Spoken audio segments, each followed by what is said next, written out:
Hi, everyone. It's Denise Brown from the Caregiving Years Training Academy. Welcome to the Caregiving Book Club. It's a podcast around how our caregiving experiences inspire our caregiving books.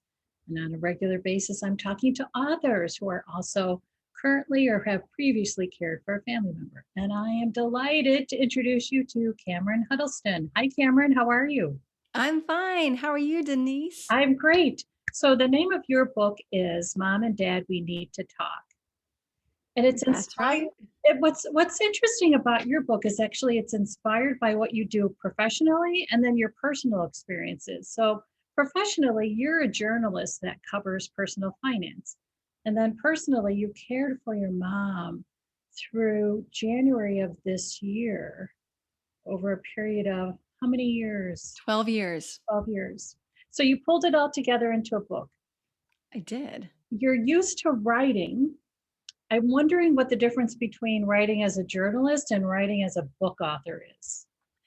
I'm glad you asked that question because before I wrote my book, I toyed with the idea of writing a book, but I was always so afraid. I thought, I can't write something that long. There's no way I can write, hundreds of pages. But then as soon as I sat down and thought, wait, I've probably written like 5 books at this point in my life because I've written so many articles. And if you add them all up, they would equal multiple books. And so that's how I had to think about it. I had to think about each chapter as a long article so I wouldn't feel overwhelmed. If I thought, oh, I've got to write 300 pages, that sounds insurmountable. But by breaking it down, it seemed like something I could tackle. So that's how I did it. That's how I got past this, my own mental block of writing a book. Absolutely. I am used to blogging. I worked in trade magazines years ago and I wrote articles. So I was used to that short form. And the long form is intimidating because you do think, I think I'm going to run out of words. And then when you get started, you just keep going. So when did you know you had a book in you? Well, as I said, I was thinking about writing a book, but I wasn't entirely sure what topic I wanted to cover. For years, when I was writing as a columnist for Kiplinger's Personal Finance, I wrote about money saving tips. And so I thought, oh, maybe I could write a book about money saving tips because really I knew how to save money in every possible way. So that seemed like a good idea. But I'm like, I don't know. I'm not in love with that idea. And I happened to be at a conference that I attend every year. It's called FinCon, and it's for financial bloggers, financial media, financial podcasters. And at that conference, I was being interviewed by the credit reporting agency Experian. And we were actually talking about an article I had written. And I think in that article, I had talked about how I had helped my mom with her finances because she had Alzheimer's disease. So I'm being interviewed, and there are two hosts, two men, one who's a little bit younger than I am, and one who is a little bit older. And both of them, kind of stopped me and said, "Wow, I should be talking to my parents about their finances in case I ever have to help them." And then after the interview, the person who was recording it came up to me and said, I need to talk to my parents because I could end up in this role too, but I don't know how to do it. And there was someone else there in the room who had said the same thing. And suddenly that light bulb went off. And I'm like, this is it. This is what I should be writing. I should be writing a book to help people realize they need to talk to their parents about their finances because they're likely going to have to get involved with their parents' financial lives. They need to know how to have the conversation. They need to know what to find out. And so that's actually what prompted me to write the book. Of course, I had my own personal experience. I had been writing as a personal finance journalist and I had been a caregiver for my mom. And so I was able to use that experience to help inform me while writing the book. And using my experience as a journalist, I had access to all sorts of financial planners and estate planning attorneys and financial psychologists and elder care experts I could interview to provide a very fully researched book with all sorts of expert advice. It wasn't just my story, so it was a mix of storytelling and journalism. Okay, so you have the idea and then you actually have to write it. Which is hard work. It sounds so romantic to sit and write a book, and it is the most awful experience, really, I think, which is kind of funny. I mean, we love to have it done, but during it, it just feels like, oh my gosh, it's this. Yes. Okay. So It is. what was your process so that you would get it done? You know, I will agree with you. It is kind of awful. And I don't want to make it sound like it's awful to have a child, but it's kind of like pregnancy and childbirth. It really is. Actually, it was 9 months. I wrote my book over a period of 9 months. So it was just like pregnancy. I have 3 kids. So I know what it's like. And once you have that child and they're out of the world, that's when the real work begins. And we'll get into that about the whole marketing thing. So the way it works, I went the traditional publishing route. I had a publisher. I did not self-publish. And so I got an agent and I had to write a proposal that the agent could submit to publishers to see if they were interested. So I wrote my proposal. The agent wanted it done by the end of December. Let's see, I gave it to him at the end of December 2017. In May of 2018, that's when I signed a deal with my publisher, Wiley, and they wanted the book to be done by the end of 2018. So I really had 9 months. And in June is when I got started. And I did most of my interviews in June. In July, we had a family trip scheduled. My husband is from Ukraine and his family's still there. So we had this 2 week long trip planned to go to a couple cities in Europe and then Ukraine. And so I wasn't able to do much in July. Came back in August and just hit the ground running. I had to do a few more interviews, but I was writing and I had it all mapped out. I needed to do 3 chapters a month. I had already written a couple chapters because when you submit that proposal, you send in some sample chapters. So I had I think my introduction and my first and second chapters written already. So the plan was 3 chapters a month. And I was writing still full time as a journalist. And so I had to dial back my paid writing and then juggle this with 3 kids and my mom's care. My mom was in a memory care facility at the time, so I wasn't providing daily care, but I still had to oversee everything and I had to manage her finances. And so from August until December, I wrote the book and I made the mistake of saving the 3 hardest chapters to last. So I was really cramming at the last minute, but I met my deadline because I really do pride myself on meeting deadlines. I hate to have to tell an editor that I'm going to be late. So I finish it, I turn it in, and actually, the editing process for me was pretty simple. I feel like maybe it's because I have been a writer all my adult life, and so there weren't really many changes that I had to make to the book, which was nice. Um, and then it came out in June of 2019. And like I said, that's when the real work begins. Like writing it is tough, marketing it is even harder. Okay, so let's go back just for a minute to the fact that you got an agent. Yes. Okay, what was that process like? I was fortunate because I do have friends who have published books. And so I reached out to a friend of mine who already had an agent. And I said, hey, would you be willing to connect me with your agent? Now, for people who don't have friends who've written books, I would suggest looking in the books that you like if it's a type of book that you want to write, if it's a nonfiction book, you pull out a book that's similar to yours. So if you want to write about caregiving, you pick up those caregiving books, and oftentimes authors in the back with their acknowledgments, they'll say, I want to thank my agent so and so. So you look who the agent is, and then you can find people online, and then you reach out to that person and say, hey, I love this book and so is obviously your client. Would you consider taking me on as a client? Um, and agents are actually also interested kind of in the same thing that publishers are interested in. They're not just interested in whether you can write the book, they want to know, can you sell the book? Because agents get a cut. Everyone gets a cut. The publisher gets a really big cut. An agent's going to get 10, 15%. I think 15% is pretty average.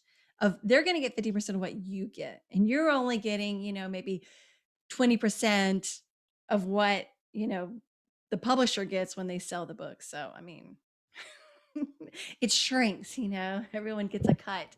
And so if you want to get all the money, self-publish. But I didn't want to do that. I didn't want to have to be in charge of that side of things. And so the agent wants to know, do you have an audience out there? Do you essentially have this ready-made audience, people who are interested in buying your book? So if you're already blogging, if you have that email list, or if you have a really big or a decent social media presence, that's important because the agent's going to want to know this, and so is the publisher. They want to know, are there people who are willing to buy the book? And so, if you have no followers, no email list, no blog, it's going to be harder to get an agent and a publisher interested in your book. And you might want to think about self-publishing. But to be honest, um, you've still got to sell the book. And so I would encourage you to get out there and do those things first. Develop your social media presence, start a blog, see if there's interest in that topic that you're interested in writing in. That would certainly help lay the groundwork before trying to write a book. Absolutely. And there's so many great platforms that you can use to put your point of view out into the world and then see how the world responds. And then, do I have a book here? Or maybe I have parts of a book, but not a complete book. So I do think that we also sometimes fall into the trap of believing that if you do get an agent and a publisher, you have this amazing marketing team that does everything for you. And you just sit back and they fill up your calendar. So tell us the tell us the reality of what it's like to market your book. Publishers do very little, very little. Some do have in-house PR teams, but even those PR teams don't do a whole lot. It really does fall on you, the author, to market your book. And so before the book is even out on bookshelves or on Amazon or whatever various other book selling sites, you've got to be laying that groundwork. You've got to start building up hype before it comes out, because these pre-sales, these advanced sales matter. um like bookstores want to see how well is the book performing before it actually comes out, and they're more likely to order more copies to put on their shelves if they're seeing that it's selling well in advance. And so you want to be stirring up hype about the book before it even is out in the world. And so what I started doing is oh gosh, so my book was turned in at the end of 2018. And in early 2019, I started reaching out to podcasters I knew, asking if I could be on their show to talk about my book. I started reaching out to personal finance journalists I knew, saying, hey, my book's coming out. I'd love to talk to you about how to talk to parents about their finances. And so I think my first podcast interview was scheduled at the beginning of April. And so from like April until June, when my book came out, I actually did several podcasts. Some of them came out before the book came out. Some came out right the week the book did. The week my book came out, I had TV interview. I actually did an interview on CNBC. I was, I'd line up some speaking events. And then I just kept doing podcast interviews and reaching out to journalists. And then after a while, it starts to gather momentum. And I found that I didn't have to work quite so hard to get onto podcasts. Podcast hosts would reach out to me, and journalists would reach out to me because they had heard me on a podcast or they had seen me quoted in other publications. And really that was my goal, was to establish myself as an expert in talking to your parents about their finances. And it's been 2 years now. We're coming on, oh my gosh, the second anniversary of the publishing date of my book, and I'm still doing interviews, but now I am no longer seeking them out. But I will tell you that my book sales still do hinge on those media mentions and those interviews being released. I can see spikes in my sales when someone has shared it on social media, or when I have been quoted in a publication or when I've done a podcast interview. And so it doesn't end. I mean, it's like a business. You just have to keep marketing it. And it's exhausting. It is exhausting. Yes, yes, it is. And I think what's interesting is you're really talking about two aspects, and that is relationship building and the importance of really taking care of the relationships personally and professionally, because you had a personal relationship that helped you. And then professionally, those relationships helped you. And then tenacity, just tenacity about the writing process and tenacity about marketing it. And in order to continue to be tenacious, I think you have to develop something like a thick skin, because you encounter people who don't necessarily like your message or your book, or just are having a bad day and decide they just don't like you. So, how did you manage when you were like, oh man, this is not the review I was hoping for, or this is just not working in the way that I thought would be good? So fortunately, I already had somewhat a thick skin because I'm a journalist and I'm used to editors coming back and marking up what I've written, and so that wasn't too hard. But I am probably one of the most risk averse people, and writing a book seemed like a huge risk for me because it meant I was risking failure. If the book didn't sell well in my eyes, that meant I was a failure. It didn't matter to me that I had published a book, because for me what mattered is making sure it sold. And so that's what's been so stressful for me, watching those sales go up and down. And at first it was doing really well, but then things started to slow down and I would just panic. Now I don't even look. Every now and then I'll go in and check. And I was like, I've got to stop. I've got to just stop looking because this is going to drive me crazy. And I can't do this to myself. But I mean, you do have to be ready for some rejection. You have to be ready for those ups and downs. You have to be ready for people to say, no, I'm sorry. I don't want to write an article on this. I don't want to interview you. Thanks for reaching out. Or, sorry, your message doesn't really align with what I want to talk about on my podcast. And it's going to happen. Yes. You just have to accept that and face that that there will be ups and downs. But I wouldn't. But you do. I think also it helped me because I was a journalist. I'm used to hounding people. And so I didn't feel so bad about reaching out and saying, hey, can I be on your podcast? Hey, do you want to interview me? Because I'm constantly emailing, calling people and saying, hey, can I interview you? It was weird to be on the other side though.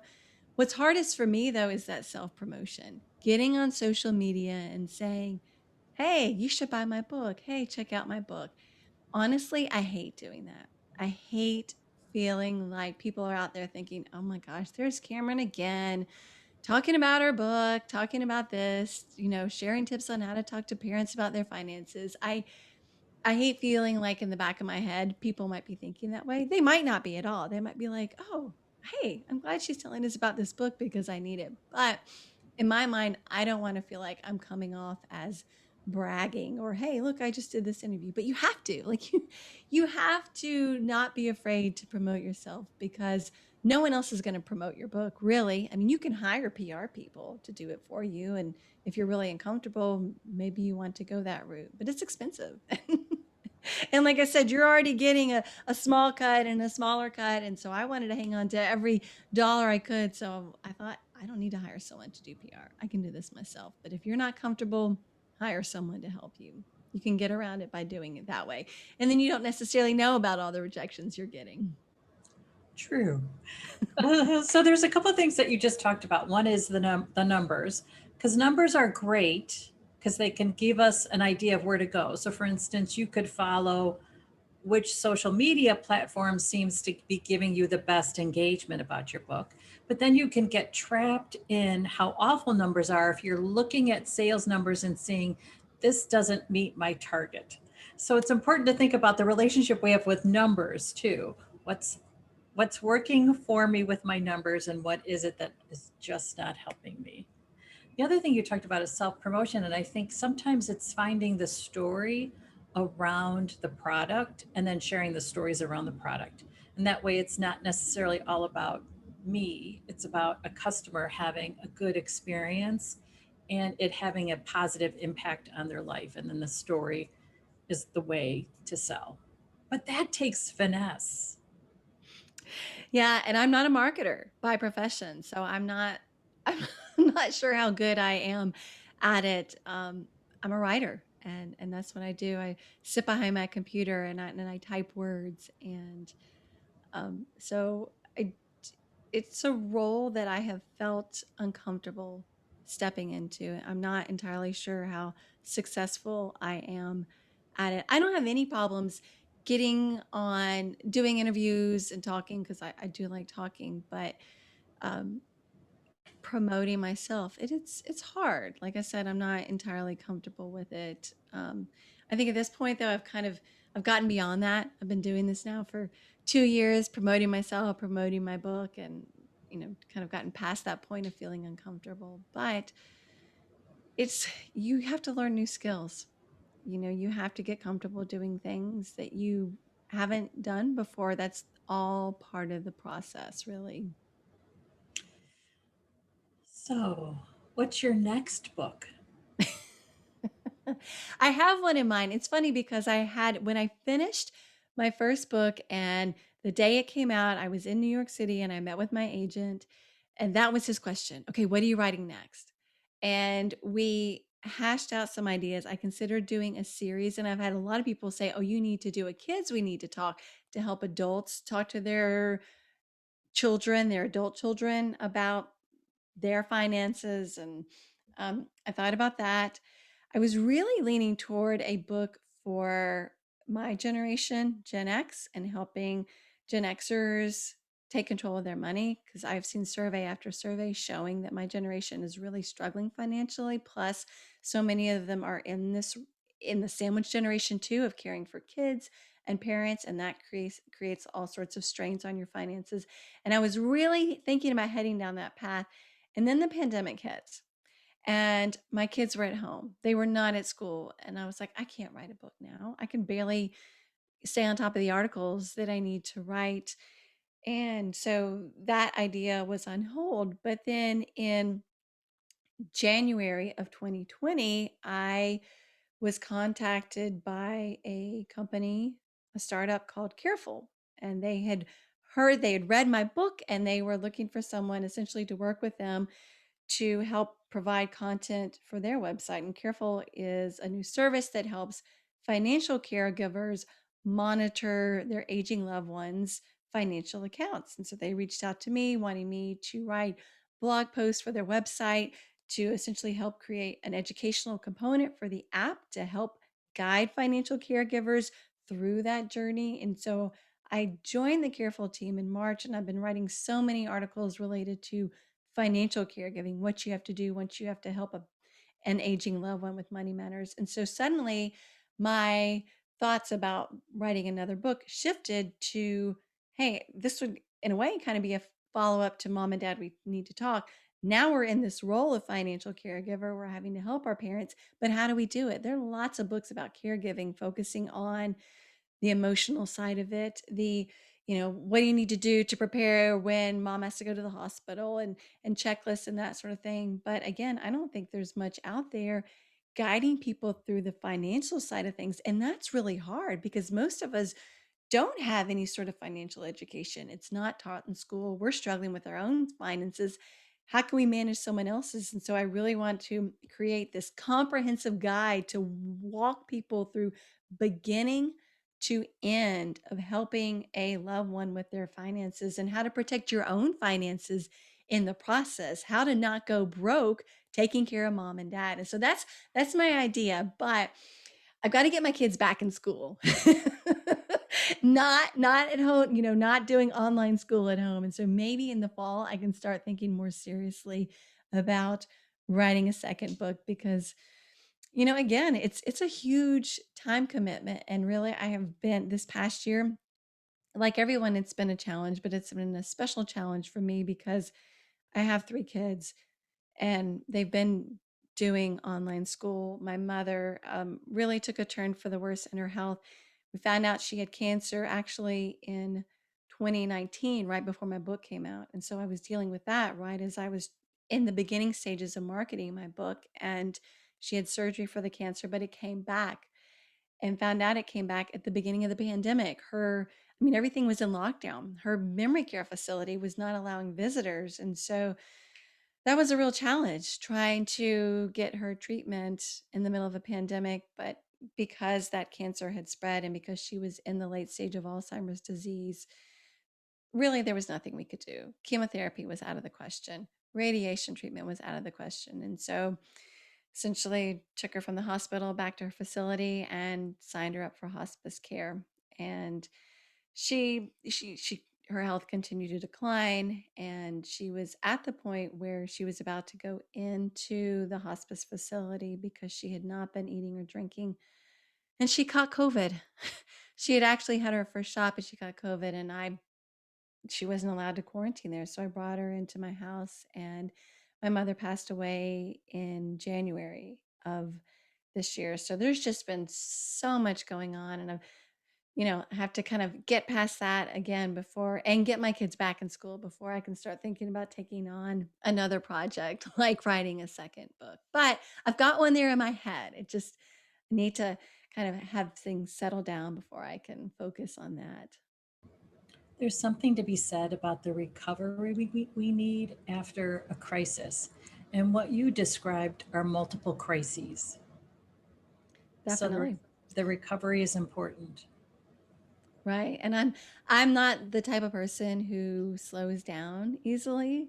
And so really I'm trying to tell myself you've got to slow down. You don't need to rush into something else. And so I'm trying to give myself a little bit of space. I don't know if I'm doing a good job, but I'm telling myself this can wait. This can wait. There's no need to rush. And so yes, trying to take a little time.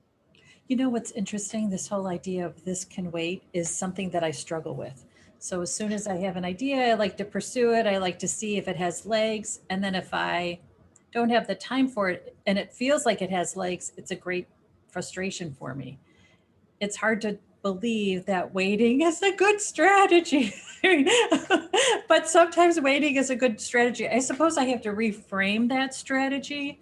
It's not waiting, it's instead prioritizing the use of my time now.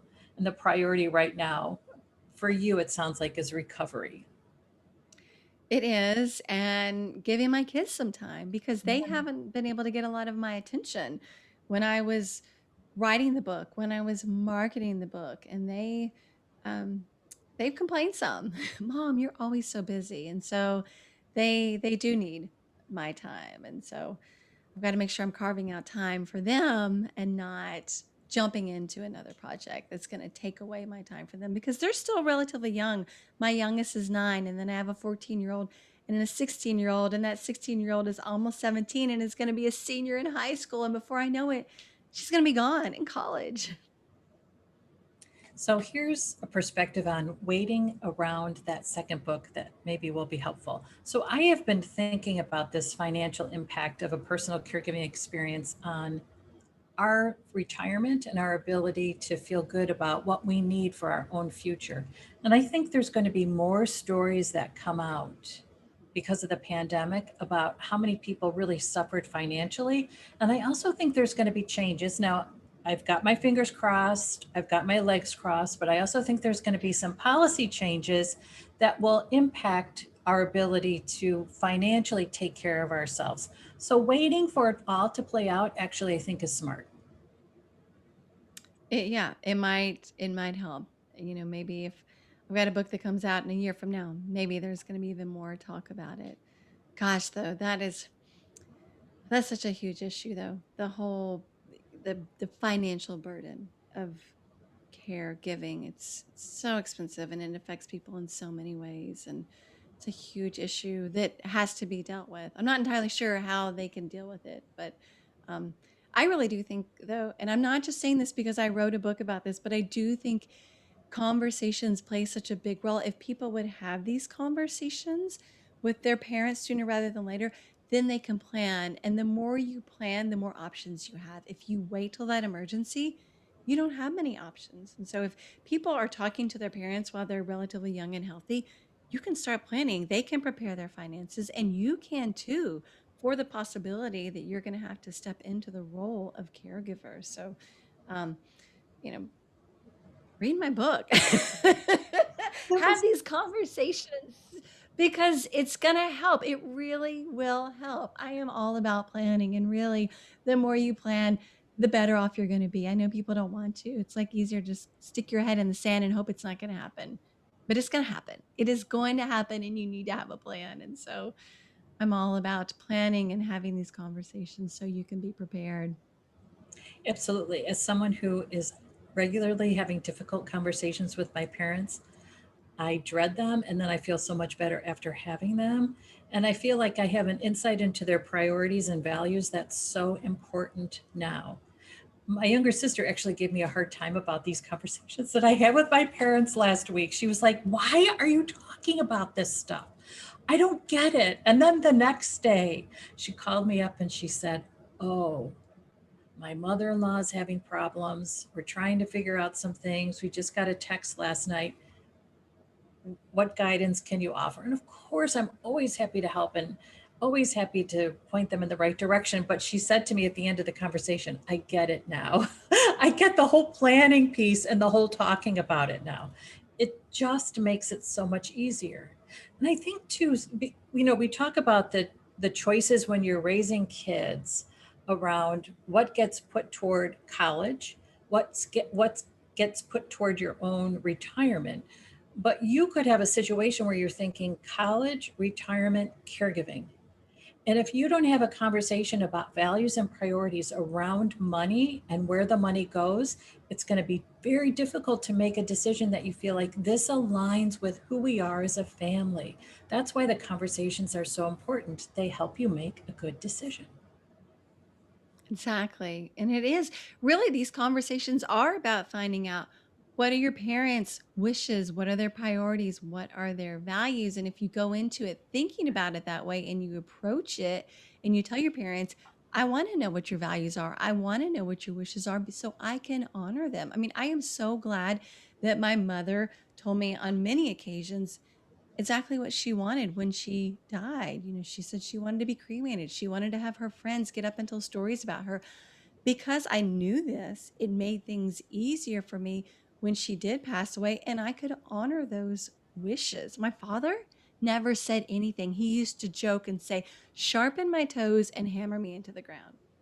And after my parents got divorced, my mom would say to me, "You and your sister had to find out what your dad really wants because all he says is this ridiculous sharpen my toes and hammer me into the ground. And you need to know." But he wouldn't talk about it. And he was remarried. And so his second wife decided, what was going to happen. And, um, you know, who knows what he really wanted? Who knows? Because he wouldn't talk about it. And I didn't think to ask because I was 28 when he died. He was 61.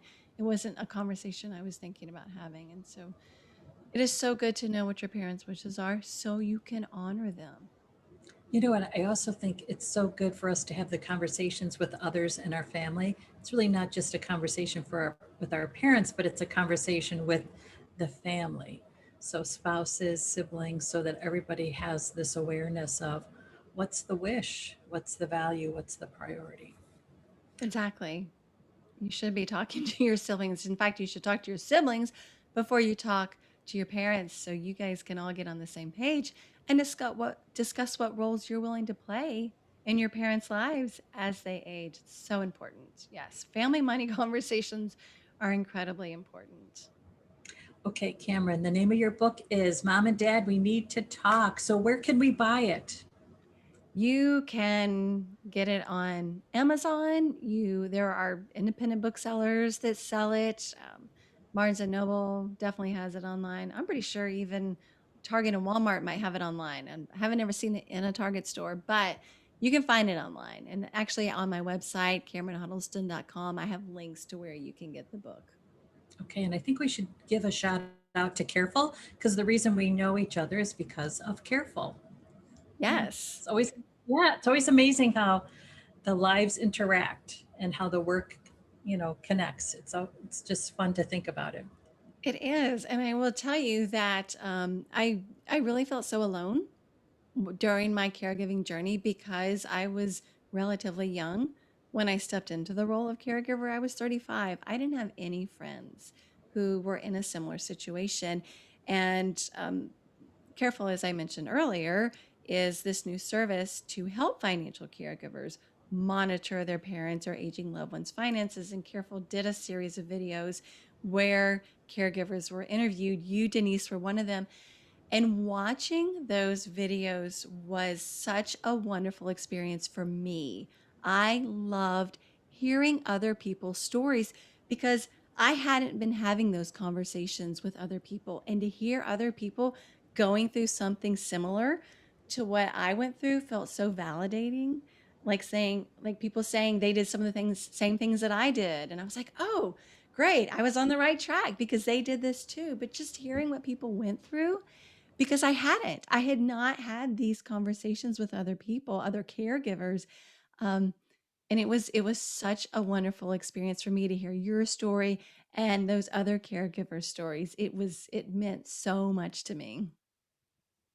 I think it's just amazing what the impact of a story can be. And that's why we tell our stories in our books, because we want to impact people in just that kind of way, to lessen the loneliness, to let people know they're going to be okay. Because we just sometimes wonder, am I going to be okay? And if you can hear the message that you're going to be okay, it makes a difference. It definitely does. You are not alone. Yeah. Cameron, thank you so much. This was wonderful. Thank you so much for having me. I really appreciate it. And I just want to mention that our podcast series is part of our library resources that we are actually creating so that libraries can start to put caregiving resources on their website. We hope that it'll become something more, but that's where we're starting. So you can go to caregiversacademy.com/library to see our book recommendations and to find other resources that you can share with your local library so they can put resources to help others in a caregiving experience on their library website. Okay, thanks everybody so much for watching. I'm Denise Brown. Take care. Bye bye.